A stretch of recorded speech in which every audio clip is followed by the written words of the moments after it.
Season 2 of the new Bronx Edulution. We've got something great in store for you. I'm Timothy Coleman, Director of Education for BronxNet and your host for the show. Our rich history and culture are rediscovered through the stories of community members who take pride in our borough while sharing their journey towards success. Get ready to be uplifted and entertained. Me and the crew welcome you to the brand new Bronx Edulution. Welcome to another episode of the Bronx Edulution. Our mission is to create an engaging program where families in the Bronx and beyond can learn and laugh together. On today's show, we'll be talking about community.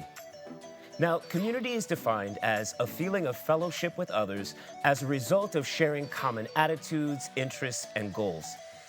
A few words that come to mind: family could be considered a community, the location where you live, houses of worship, the party you choose as you go to vote. So I have a question for you. In what ways have you contributed something positive to your community? And in what ways has your community contributed something positive to you or your family's lives? What ideas do you have to help your community gain access to resources that you and others may need? There are several ways that you can become involved in your community and do things that uplift, educate, and support in your area. Here's just a couple of options. You could donate your time to a local nonprofit. You could donate your time to helping feed the homeless at a soup kitchen. You could donate your time at a local senior center and help bring light and positive energy to others. You could even write to your local representative and make a case for why your neighborhood needs a missing service. Whatever you choose to do, know that you're making a difference just by stepping forward and being heard. We'll be right back after these messages.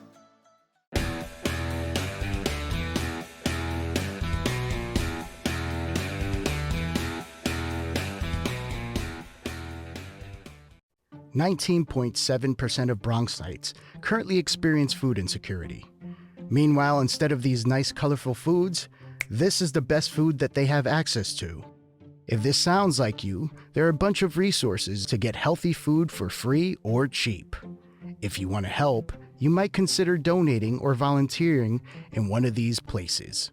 Community fridges like this one are all over the city and allow New Yorkers to conveniently donate extra food to people who might need it. Go to this link and find your nearest one.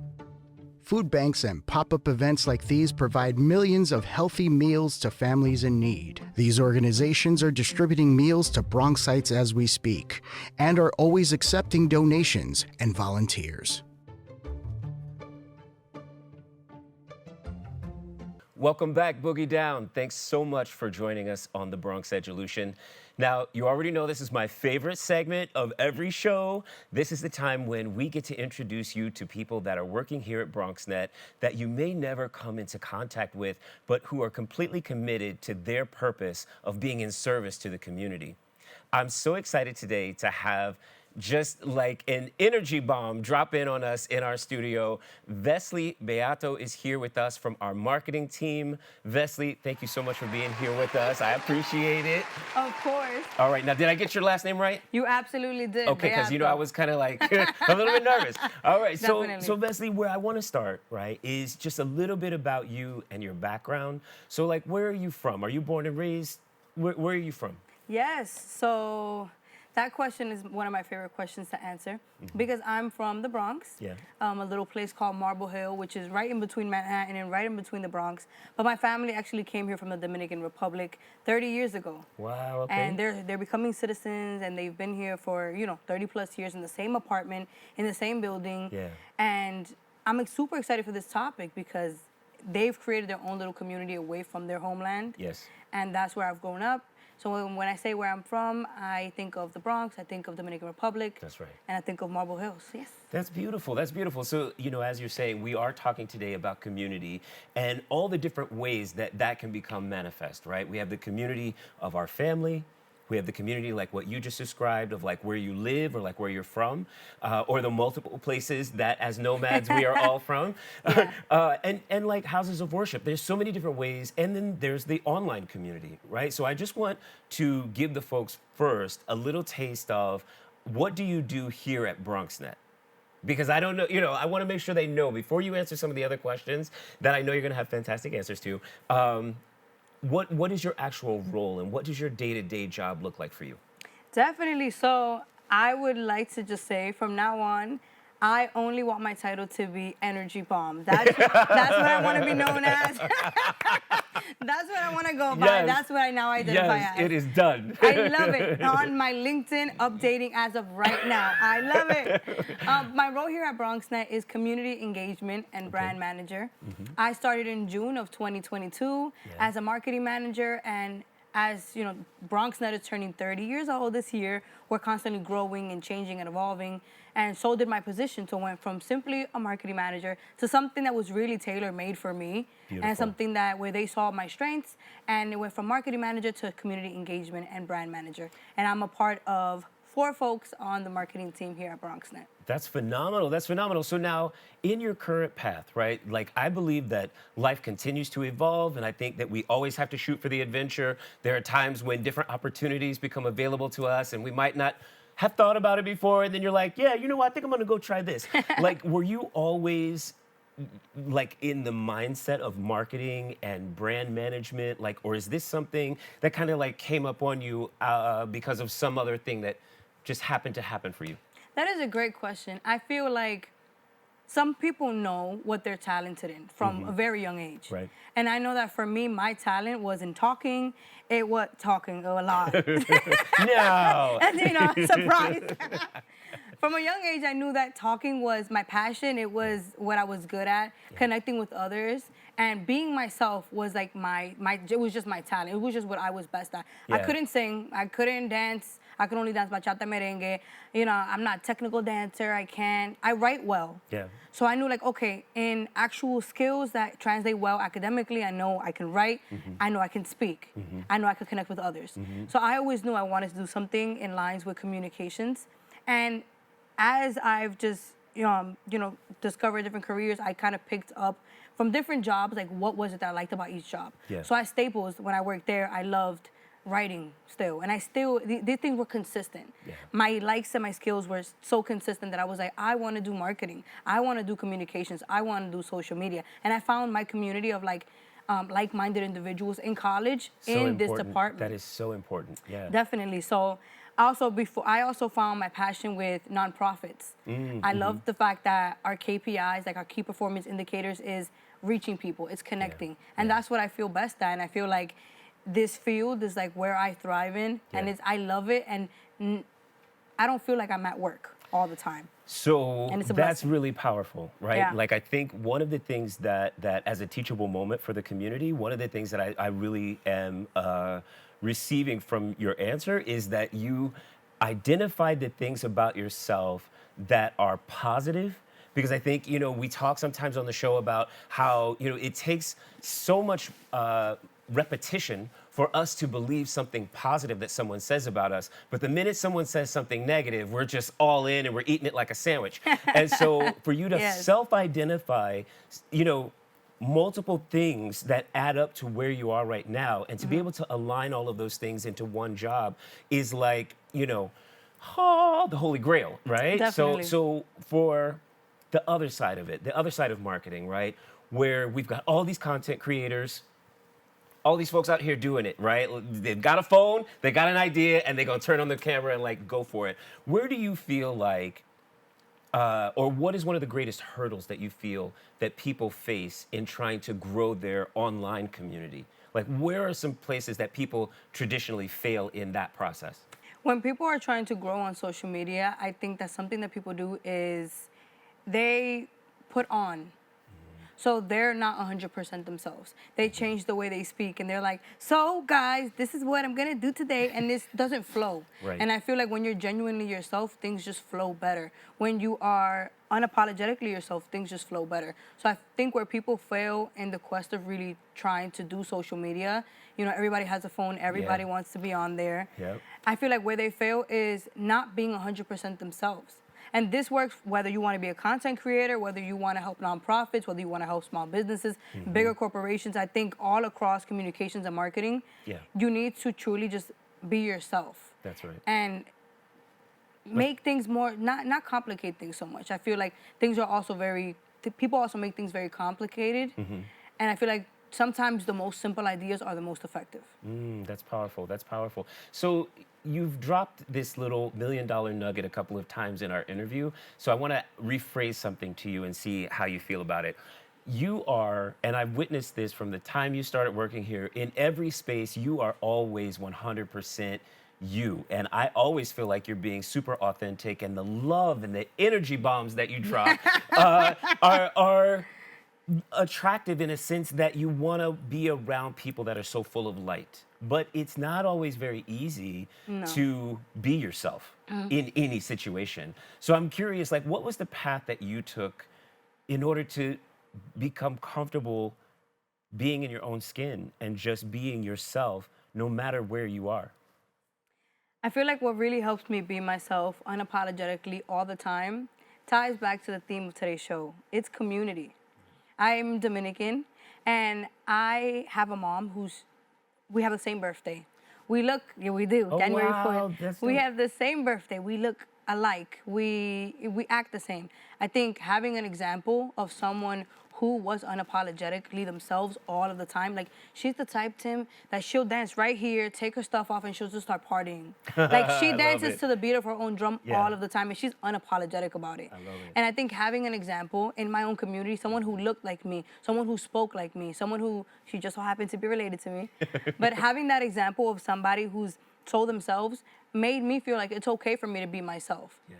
I think I use other people as inspiration for how I would like things to be or how I don't want things to be. I'm constantly learning. I'm always trying to be teachable and just trying to learn. So entering environments where people aren't themselves makes me want to, like, be myself even more. Ah, that's powerful. You know what I mean? Yes. That's beautiful. Especially as I graduated college a few years ago, and I knew that if I'm going to be in a career, I want to be in a career where, of course, I'm going to be professional. Of course, I'm going to be 100% there and do my job well. But I want to be myself. That's right. And that's what I love about BronxNet. We are about the Bronx. We're about the people of the Bronx. That's and right. I can truly be myself here. I think, like I said, having a community, an example of someone who can be themselves makes you want to be yourself as well. Listen, I think these moments of conversation go way too fast, right? They There's do. so many more things that I would love for people to get a chance to know about you. I think you are dynamic. I think you are, like, absolutely poised for all of the greatness that life has to release for you. And it starts with, in case you guys didn't catch it, it starts with identifying some things that are positive about yourself and lining them up and seeing what is the type of job that I could do that would actually incorporate these pieces of myself so that I can show up every day authentic. I can show up every day fully ready to give my whole self to whatever it is I'm committed to doing.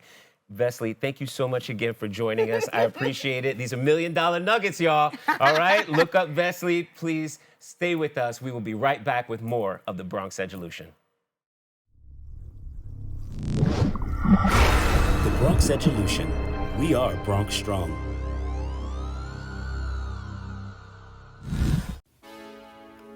Welcome to Loose Gravel, the travel show, where we explore various countries and their cultures.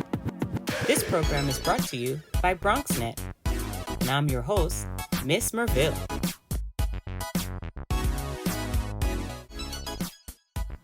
As a global citizen, it is your responsibility to be open-minded to different cultures and customs different from your own.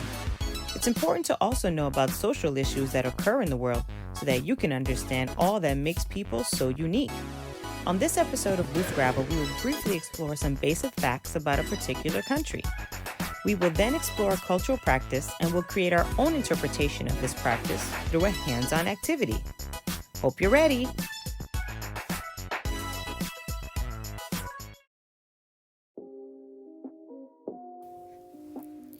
Here's some key vocabulary to look out for.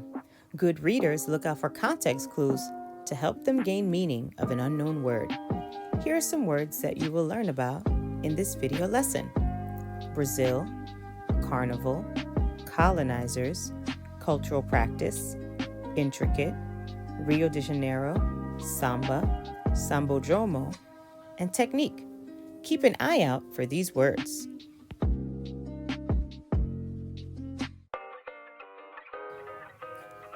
Brazil is located in South America. It's bordered by 9 countries. Let's jump into some more fascinating facts about the 5th largest country in the world, Brazil.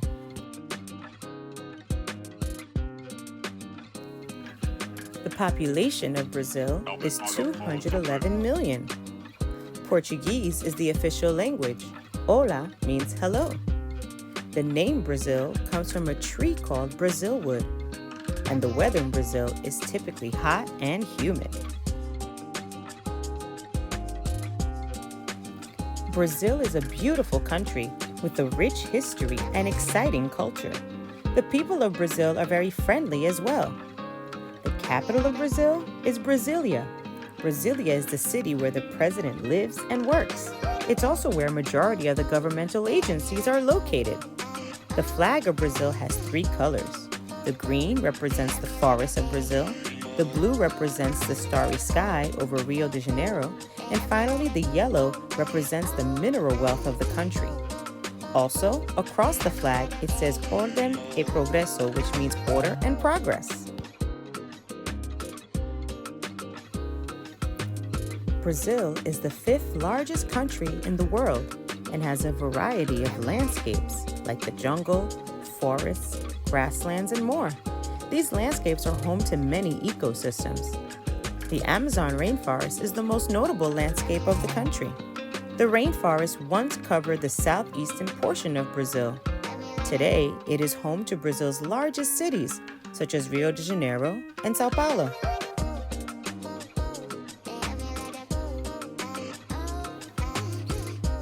What is a cultural practice? As you've learned in our other videos, culture is a pattern of behavior that is shared by a society or group of people. And many different things make up a society's culture. A cultural practice would be any of these actions performed by members of that group. And here are some examples: arts, beliefs, food, language, music, clothing, customs, and holidays. Which cultural practice will we explore today? Holidays.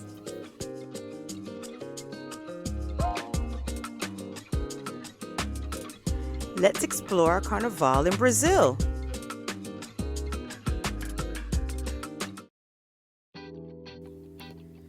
Carnival in Brazil.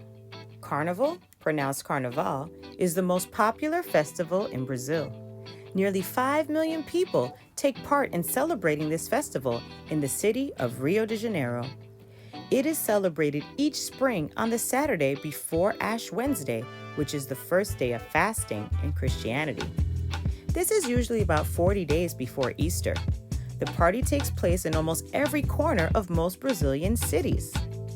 The local people welcome tourists to take part in the celebrations. Carnival in Brazil has a unique style.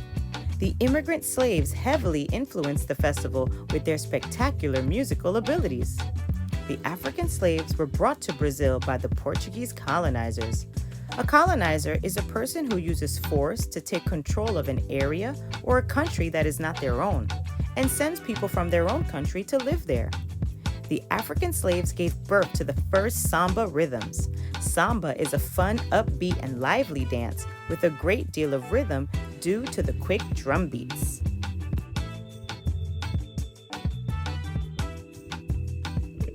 What takes place during Carnival? During the festival, there are many parties, festivals, and parades in the streets of many Brazilian cities. The Samba School Parade is the main attraction of the 4-day event. There are more than 100 samba schools in Rio alone. The ultimate goal of Carnival. About 3,000 performers wear intricate costumes full of glitter, colors, and feathers. They pay so much attention to detail, from their masks to their dance routines to the enormous floats. They dance down the parade alongside spectacular floats into the Sambadromo, an avenue that was built to host the Carnival parade. Different samba schools compete with each other for the title of Carnival champion. The performance of each school has its own routine and parade float with a certain theme, such as politics, art, music, or sport. It takes several months to practice, and the performers put in a lot of hard work before the actual carnival. A set of jurors decide which groups of dancers will be awarded with a prize.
It's your turn.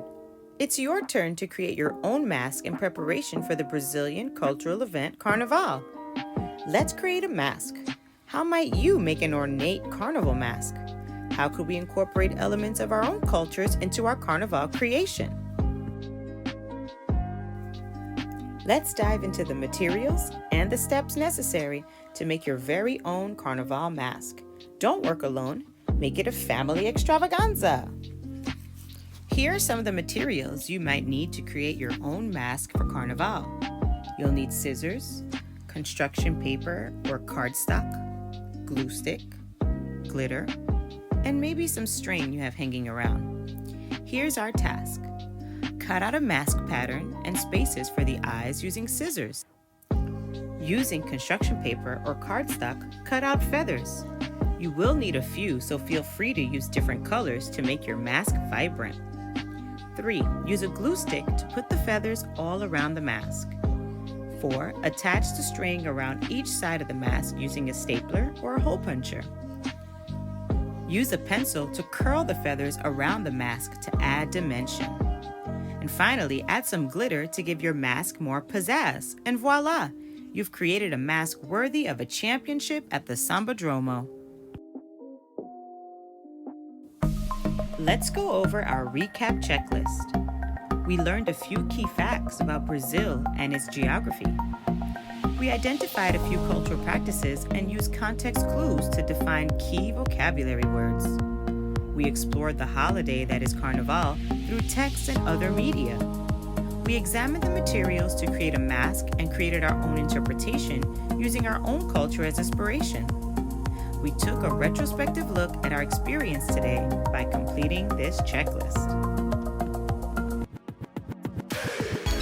We'd love to see your creations. Send your pictures, videos, reels, or TikToks of your Carnival mask to our Instagram. Show off what you made. Be sure to tag us at Loose Gravel Travel. See you next time.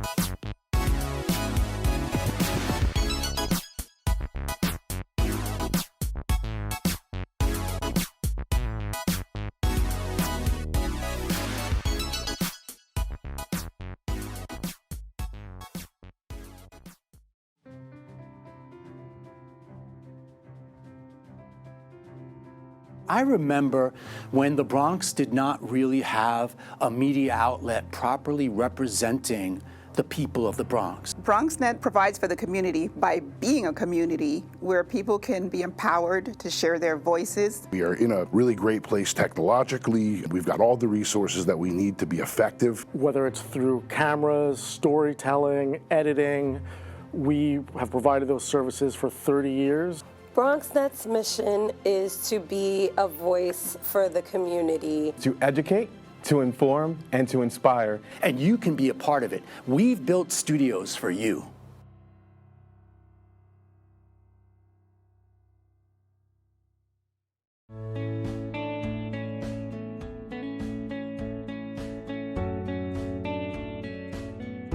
The Bronx Edulution. We are Bronx Strong.